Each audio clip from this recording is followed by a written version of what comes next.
Hi, I'm Nicole Hurd, and welcome to my podcast. I don't know about you, but I'm ready to be inspired. And the good news is, there are a lot of inspiring people associated with the College Advising Corps. Over the coming weeks and months, I will have the honor of introducing you to them.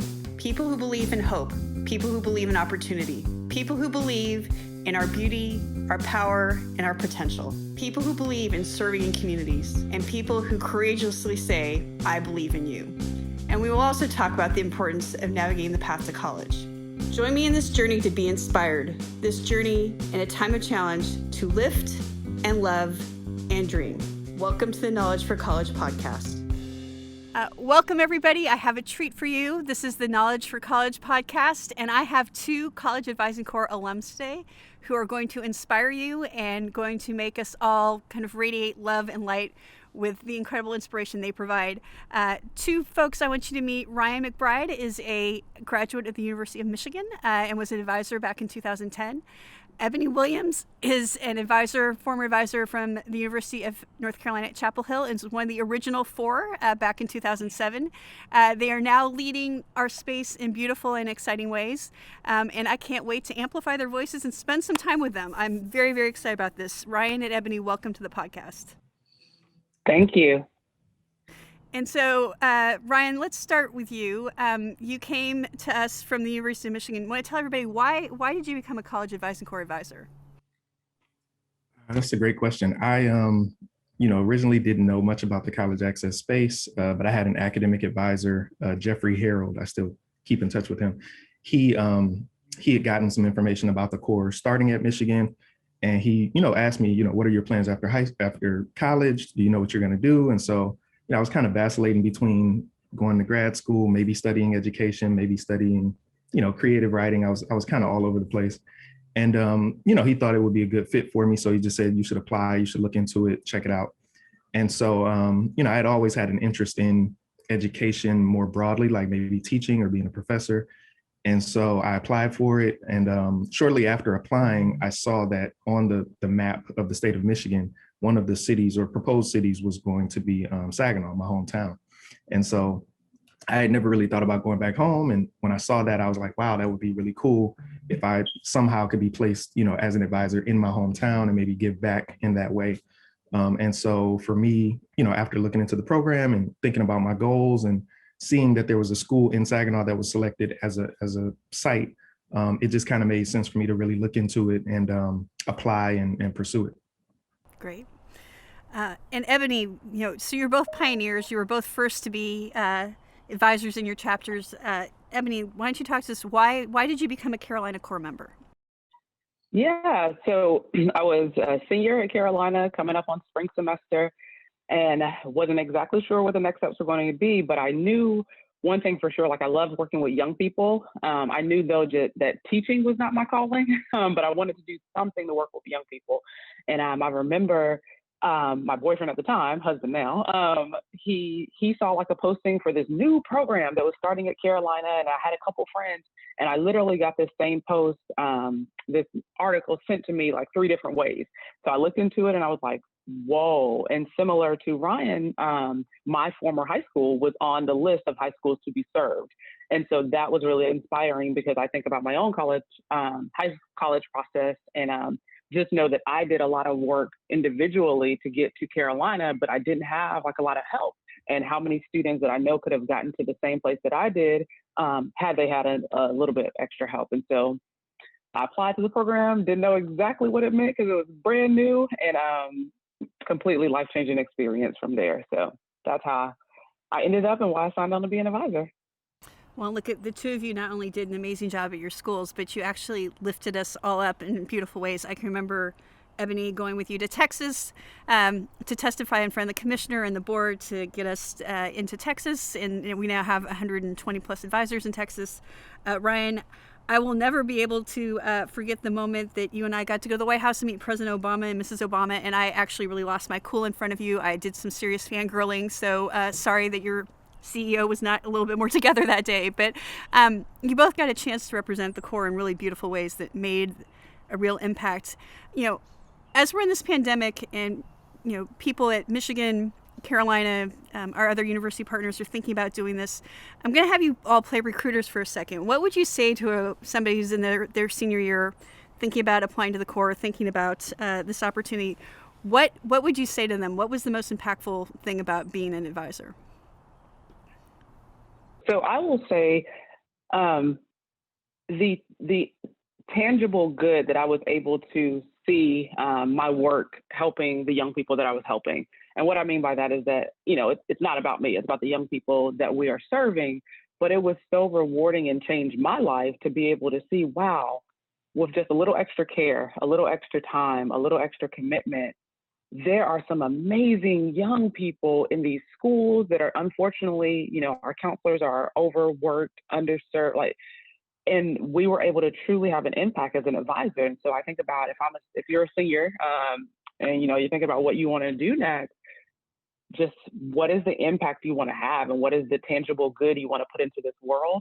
And I will say helping a young person truly change the trajectory of their life. I think that was the biggest thing for me. It was like, wow, we're kind of like superheroes for real. Like we are helping young people make critical decisions and walking alongside these beautiful young minds and learning from them, and they're learning from us to make decisions that are going to change the trajectory of their lives, their family lives, and sometimes for the generations to come. And if that's the type of work you're looking to do, join the Corps. Great. Ryan, you have any thoughts about kind of why this work is important, or what advice you would give to somebody who's pulling in this direction? Absolutely. Yeah, I would echo, everything Ebonie said about the long-term potential impact that you can have. Even 10 years later, I have students that reach out to me who just let me know, hey, I'm starting my master's program or starting this new career, or I have a couple students in Ph.D. programs now. So you really get a chance to kind of see that the short-term impact you're having, but also the long-term impact on, helping students gain access to opportunities, both in education, career-wise, but also on like a practical level. I think I learned a lot of new skills in this role because you're doing so many different things and you're wearing many hats. So, I mean, you're getting experience and some of this I didn't even realize until later, like in later jobs or positions, but you're getting hands-on like project management experience. You're doing some partnership development with different organizations and people in the community. A lot of public speaking, presentation, training, and development experiences. So, I look back on this role, and there were so many things that I did in this job that were really kind of foundational to other things that I've been able to do. So it was a great like training ground for kind of being able to sample a lot of different types of work to see what you like, what you may not like as much, to maybe see what you're good at that you didn't know, you had as much skill in. So those are some things that come to mind too. Awesome. Now, I think, one of our core values is grace and humility, and I love the fact that the advisors make this about their students and not about themselves. But part of that humility sometimes is not recognizing all the skills you do gain, right? I mean, there's an amazing amount of just resilience and creativity and persistence and collaboration, soft skills we call them. I don't know why we call them soft skills, because I actually don't think they're soft. I think they're actually critical and hard to acquire sometimes. But I think, part of being an advisor is really to build muscle that I'm not sure you actually realize you're building while you're doing it, to your point, Ryan. The other thing during this pandemic, it's really important to me is, we're having a hard time building community because community is being done virtually right now. And so instead of doing our advisor summit, which you both were at summits and saw all the advisors together, this year we're going to be, 900 people in little boxes on screens. And so I want to just give you both a chance as really outstanding leaders in our alumni group to talk to the advisors who are finishing up about kind of what was your journey in terms of where are you now and what was next, and what advice do you have them as they start to pivot to the next opportunity in their careers? One thing I just want to kind of loop back to what Ryan was said. I completely agree. I still draw on skills that I learned as an advisor, and this is 14 years later now. And so just wanted to double down on that point. But I would say my journey after the advising corps was really a journey of like, I know I still love this aspect of college access and success, and where do I want to find myself on that spectrum? And when I first finished the Corps, I found myself wanting to do more of the higher ed and success. So I went and got my degree at NC State in higher education administration. and spent some time working on the higher ed front because, again, on the trajectory of this journey for young people, all of it's important, both the access to college and the success while in there. And then I realized that, okay, I want to go back to more of the college access part. So I will say since about 2013, I left and went back to the college access aspect. In my most recent role, I currently work with One Goal, which is a college access organization. And I'm a senior director for post-secondary program and partnerships, which is really exciting because it gives me the opportunity to, one, I lead a team that really helps to support our students through whatever their post-secondary pathway may be. And I get the opportunity to make and build partnerships for our students to make sure they have viable places to go and actually be successful. I will also share that I am currently on maternity leave, and when I finish my maternity leave, I will be exiting One Goal, and my newest role, which this is not news, it's not like it's a surprise to One Goal, everyone already knows, but my newest role, I will be Chief of Staff for 4.0 schools. So if I think about the ways that having been an advisor just helped me to, like Ryan was saying, you get to dabble in a lot of different aspects and get a lot of different skills, such that 14 years later, I was able to look at my career and think about where is it that I want to go next with my career programmatic. With, do I want to be on a programmatic front? Do I want to do development? Do I want to, be more of kind of a synergy between the two of those? And I found for myself that's where I wanted to lie, which is being at the sort of crux of the program and the development, and really working alongside the CEO to make success for that. So I'll be transitioning into that space at the end of March. And again, I still credit the advising corps as a part of the success that I have had in my career and some of the skills that I've learned. Ebonie, congratulations on your gorgeous family, and also congratulations on your new job. There's lots to celebrate in the Williams household right now. Ryan, you want to talk about it? Want to talk about your kind of post-core journey and where you are now? Sure. So similar to Ebonie, I actually, after the core, went back and did a master's in higher ed, and really thought that I wanted to stay in the higher ed space. So I was in higher ed for maybe about 3 years, doing community outreach work at first, and then I spent about a year as an academic advisor, and really enjoyed the higher ed space. But I just wanted to change to try something different outside of the state of Michigan. And so I kind of had to broaden my search, since I wanted to move out of state, move to a bigger city. And so I landed in DC for about 2 years at the College Success Foundation, where I was kind of working sort of at the intersection between like philanthropy and college access to a certain extent. And so in that role, I basically provided advising, support, and scholarship disbursement to students who were funded by our foundation. And really enjoyed that work. Hadn't really planned to leave DC, but I was presented with an opportunity in New York to work for the New York City Department of Education in 2017. And so in that role, I was working as a college planning manager. At the time, Mayor de Blasio in New York City, he had this really ambitious equity and excellence agenda. And so he had multiple college access initiatives that the city was funding like citywide. So at that time, I was working on an initiative called College Access for All Middle School. And so every single middle school in New York City, like 510 middle schools or so, receive funding to take students on college visits, provide workshops, and other college readiness support. So I was able to do that for 2 years, really, really enjoyed it, had a great time, but I kind of wanted to be in a role where I would be able to provide more training and professional development. And so now for maybe the last year and a half, I've been working for an organization called New Tech Network as a continuous improvement and college access coach. And New Tech Network is essentially like a national network of schools across the country. So we have 250 schools across 25 states. And in my role, I basically provide training, professional development, and coaching to school leaders to essentially help them improve their college readiness supports. So I've kind of bounced around the pipeline, higher ed, K-12, philanthropy, but the common thread has been, supporting students in college access and success at some point in the pipeline. Well, look at Ryan. What I love about your story is that it's not always linear, right? I mean, I think we spend a lot of time putting pressure on ourselves. We have to have these like perfectly linear careers, right?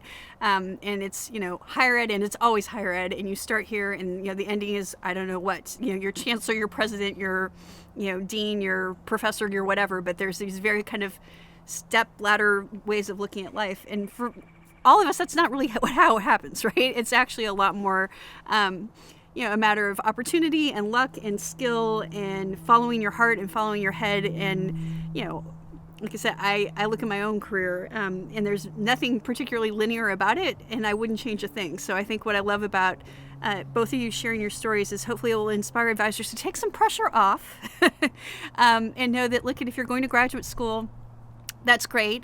And if you love it and you stay in that space, that's fine. And that's awesome. And we'll all be here to support you. And if you decide to pivot, that's great too, right? I would never recommend a Ph.D. in religious studies as, the first step in nonprofit, national scaling management. But I also don't regret the fact that I did it, right? And so I think it's really about being nimble and following your head and your heart in ways that lift you up and lift the people around you up so that you can make a contribution. And I love that about both of you. I want to talk to you all. The College Advising Corps is in this incredibly important moment as an organization. And as the CEO, I want you both to hold me to account. So, we're in a moment where I think we're having some long overdue and important conversations about racial equity, about racial injustice, and about how we lift diverse voices, how we create pipelines of talent, how we really start to lean in. Diversity, equity, inclusion is absolutely in College Advising Corps' DNA. And I'm incredibly proud of how many students we've served and how many of them have been people of color and how many advisors we've had and how many of them have been people of color. But I'm also aware every organization has blind spots, and I'm also aware we can always get better. So can you both talk to me about kind of how CAC fits into your kind of thoughts about racial justice and what you want to see as an alum or what you want to see in the world as you sit as, young leaders in the education space?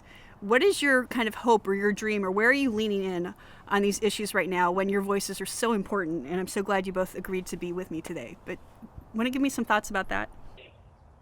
Where we are as a society, and just leaning in, thinking about racial justice, DEI, one of the biggest things that seems to be coming to light for majority communities that, may not have had the opportunities or just have willfully decided to ignore, some of the injustices that are happening, is that there's just so much talent and beauty and skill and in communities of color, and that sometimes it's going to show up in a different way. It's not going to, similar to what you were saying, Nicole, about just our paths in our career. Like, there are ups and downs, there's ebb and flows, there's peaks and valleys, there's setbacks and step forwards. Sometimes the skills that people of color have or bring to the table are not going to look the cookie cutter experiences that the majority community have had. And that's just literally because of what is set, the systematic racism sometimes, and just the barriers that are set forth in our country. And so what I want to see and would love to see from the Advising Corps is just, as we're recruiting advisors, as we are working with the students, being sure to honor the different ways that leadership shows up, or honor the different ways that creativity, entrepreneurship, all of those skills show up, and being sure that it's not, if you kind of don't fit in this very prescribed box of what we think leadership is, then you're not going to be a great advisor, because sometimes someone may shine in a particular area and be a great advisor to help change the lives of some young people, and maybe their grades or whatever the case. Now, I'll say I don't know exactly the criteria of being an advisor nowadays, but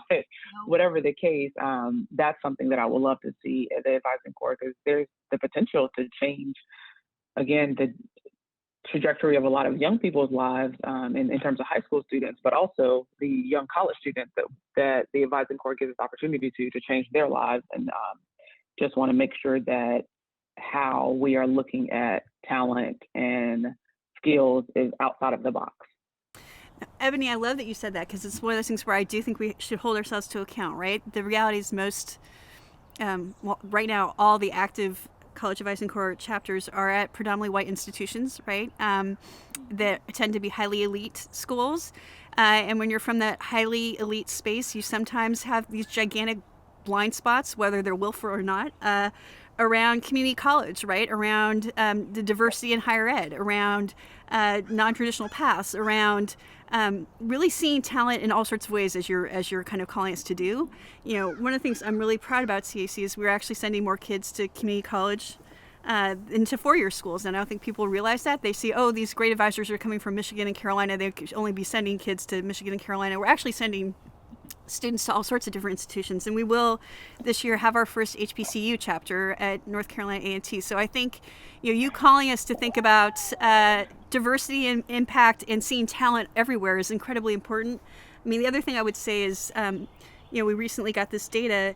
You know, College Advising Course helped over 30,000 students go to HBCUs. We helped over 120,000 students go to HSIs. And so again, I think you're called to tell our story better and to continue to kind of uplift talent wherever it is. And, you know, Ebonie, I appreciate you calling us on that, because I think that's a space where, again, we can always do better, and we need to be attentive to it. So, Ryan, do you have thoughts about how we can be better, or what your kind of hopes are for both CAC and just kind of the world at large right now as we're in this moment? Definitely, yeah. You know, I would say that just having gone through the core, social justice and, you know, liberation is really at the core of the work that you're doing. I think the thing that comes to mind for me is that, you know, one thing that when I'm training school leaders and principals and counselors, we talk a lot about like asset-based thinking and, you know, addressing any deficit-based ideas and thoughts that we have. And we, you know, I think the main thing is that as we're doing this work, we have to constantly, just on a personal level, really think about where our thoughts are, aligning ourselves with those asset-based thoughts about our students and about the work that we do with them. Because ultimately, if we're trying to change systems or trying to change organizations or trying to make that positive change, it really kind of starts on the personal level.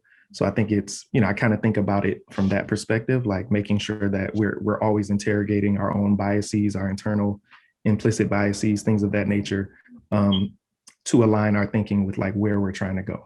So those are my thoughts, kind of like starting on the personal level and then kind of moving outward.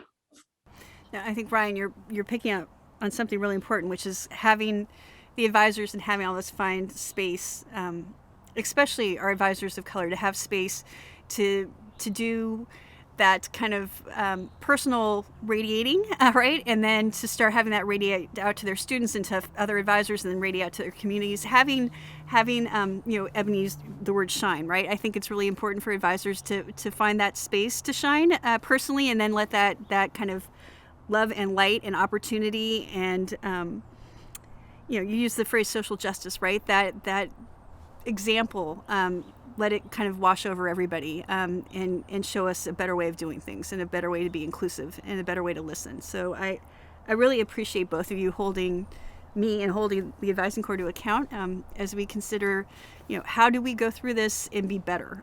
How do we go through this and be more inclusive? How do we go through this and really make sure that we're aligned with our values, and it's not just about the talk, it's about the walk, right? Are we really showing up this way every day?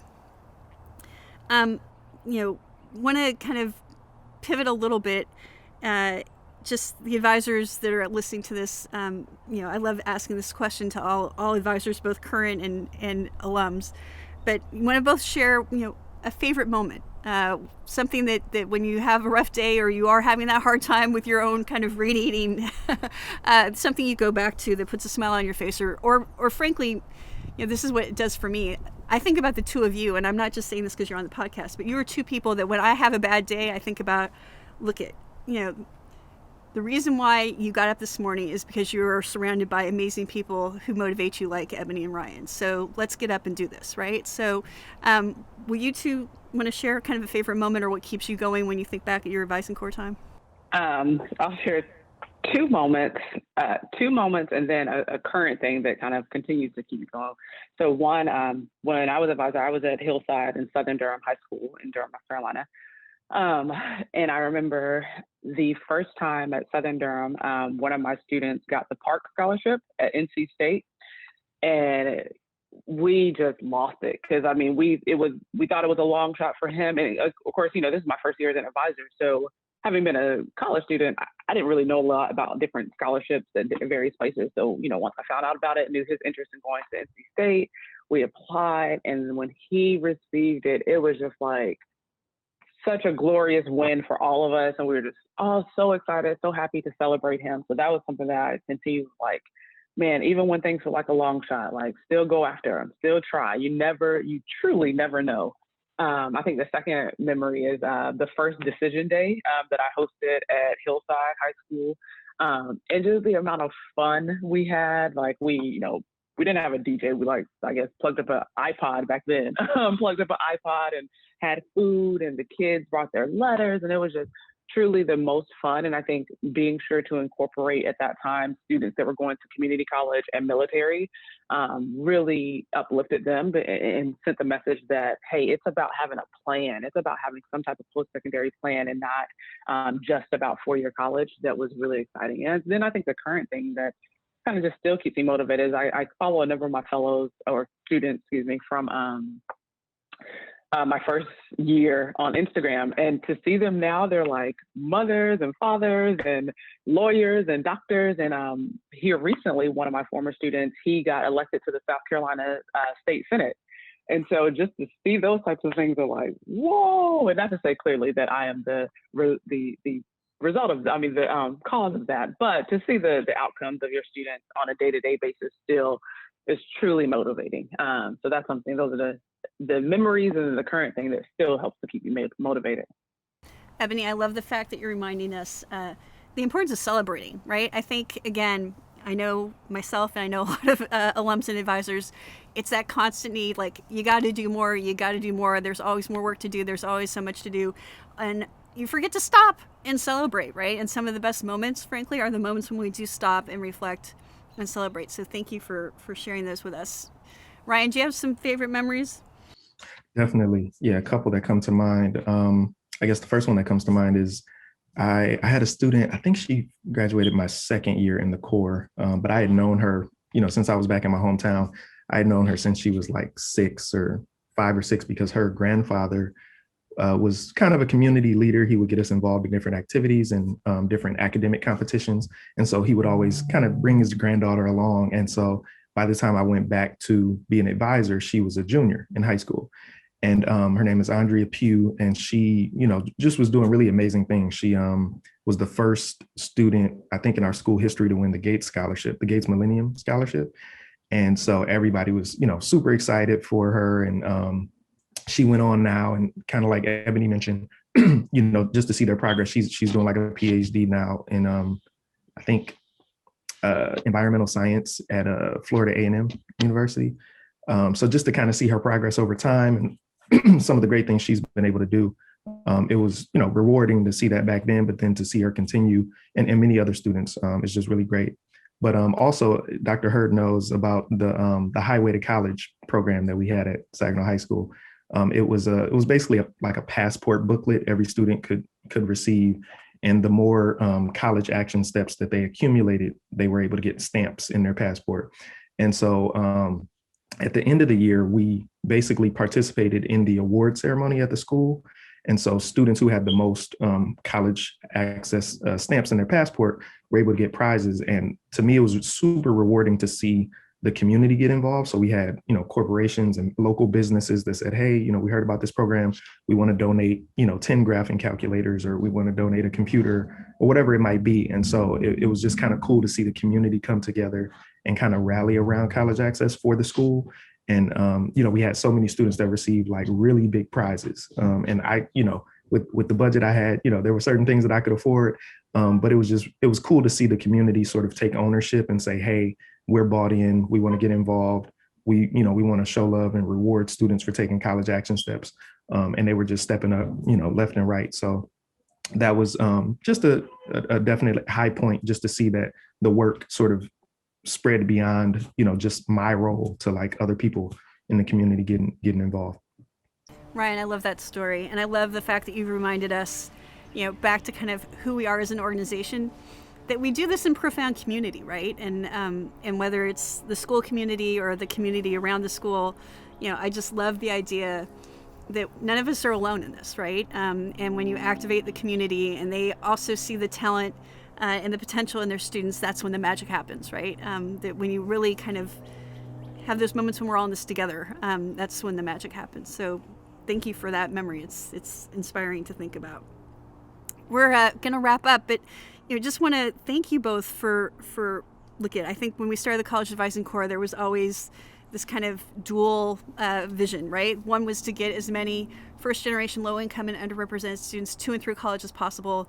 And we're on our march to 1 million students by 2025.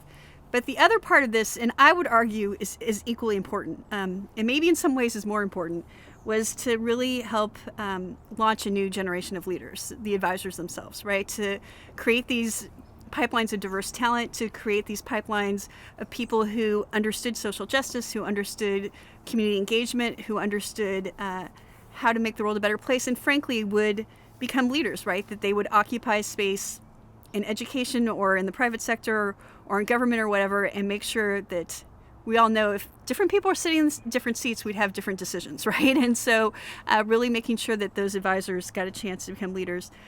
Like I said, I can't imagine two better leaders than the two of you. You both inspire me all the time. So as we wrap up, any last things you want to say to our viewers, your fellow advisors, your CAC community and family as we head out? Ebonie, any last thoughts? Thank you. Thank you. And I say that as an alumni. And I also say it as an alumni, as a parent that will, one day have students going through the college process, as a community leader, and as a just supporter of you all. I know the work you do. I know the behind the scenes things a lot of things are unseen, sometimes unappreciated. I know there's sometimes difficulty on your campuses, all the great work that you're trying to do. There's sometimes campus politics. There's so many things that are at play, but I just want to say thank you to keep charging on, especially in this unprecedented world that we're living in right now. I know this is not exactly what you thought when you signed up for it, the number of virtual interactions and trying to support students through not only just the college process, but I'm sure you all are turning into social emotional support. And so I just want to say thank you. And I just lastly want to say take care of yourself, to be sure that you do sometimes stop to celebrate the wins, celebrate yourself, that you truly, whether it's journaling, taking pictures, remember this experience because it is going to change your life for the years to come. And just go head first into everything you're doing. Give yourself over to it while also making sure to take care of yourself. So I say thank you, take care of yourself, and charge on. Thanks, Ebonie. That's great advice. Ryan, any final thoughts? Definitely. First off, thanks again, Dr. Hurd, for the opportunity to just participate. And to the advisors, I would echo what Ebonie said. Thank you for the work that you do, for the vision that you have, for the many obstacles that you encounter that you keep pushing through. The only, I guess, advice I would offer is to really leverage the power of your network, so your advisor network. I still keep in touch with people from the core at my university, but also folks that I met at the convenings or the summits.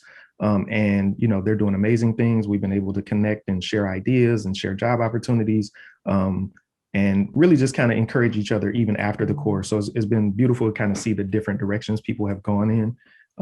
Some of us have, known each other from the core and then ended up in the same city and caught up and been able to kind of share ideas and work on things together. So I would say really tap into that network, stay engaged with the folks that you've been able to meet and work with. And you never know where it might lead or what opportunities you can connect each other to. Thank you for that, Ryan. Ryan, Ebonie, I'm so grateful for you to do this because look, one of the things I've been doing during this pandemic is having weekly office hours. And a lot of times first-year advisors show up during office hours. And, it's so strange. They were recruited during the pandemic. Then they had their summer training during the pandemic. Now they've been in school during the pandemic. And so they've not even met their other advisors in their core in person, let alone the summit where they would have met all their colleagues from across the country. And so, this podcast is going to get the chance for them to meet the two of you and to actually start to extend this CAC family. So, and I know when they hear it, they're going to be asking me for your email contacts, and I will give them out because you both are both amazing mentors and champions. But again, just want to thank you both for spending some time making sure that our CAC family is well and giving some great advice and just radiating the love and light and opportunity and believing in everybody's potential. Like I said, I find you both to be just absolutely guiding lights of inspiration as we continue to do this work. So thank you both for this time. Thank you all for watching and listening. This is the Knowledge for College podcast, and we'll see you next time. Thank you for spending some time with us. I hope you've left inspired and ready to serve. For more information about College Advising Corps, please visit collegeadvisingcorps.org. And until next time, we believe in you.